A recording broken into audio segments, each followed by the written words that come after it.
สบายดีพี่น้องมื้อนี้โอกาสดีมีแขกมาเลี้ยงเฟอเด้อมื้อนี้ทั้งเฟอทั้งน้ำทั้งขนมเนยเนาะตอนนี้ไอ้น้องเฮากำลังพากันนั่งกินอยู่เด้อตอนนี้เฮียซ้อนก็มาพร้อมครอบครัวเนาะมีลูกมีเต้านี่โอ้แซ่บบ่อยล่ะนี่แซ่บบ่อยซ้อน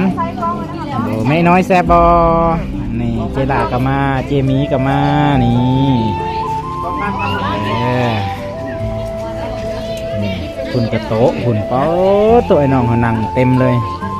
นี่เป็นเจ้าภาพมาเด้อนี่เด้อนี่มานี่เด้อพี่น้องมาเด้ออยู่สมาคมคนพิการตาแขวงสะหวรรณเขตเอาเตี้ยไปใส่เตี้ยโอ้ยกินก้อนลูกป้าโทษทางนี้เห็นไหมจันยุทธแซ่บปะแซ่บกินแล้วเนาะป้าตัวจะได้กินยังไงกินเฟอเด้อพี่น้องกินเฟอเด้อสบายดีทุกคนป้าจันทร์สิดินกับกำลังจวดเหนียวแซ่บหลายโดยนี่เป็นเจ้าภาพเป็นเด้อนี่เด้ออยู่ดีมีแห้งเด้อเจ้าภาพทุกคนเจริญรุ่งเรืองหน้าที่การงานเด้อเจ้าบอลในแกได้บอกที่แกให้เ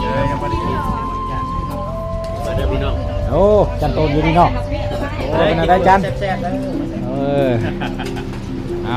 เอาลองมาดูเพื่อพี่เพื่อน้อง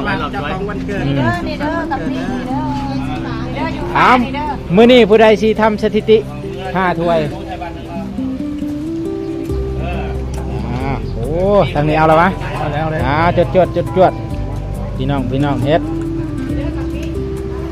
แซ่บประมาณนี้ขอบใจเจ้าภาพเด้อ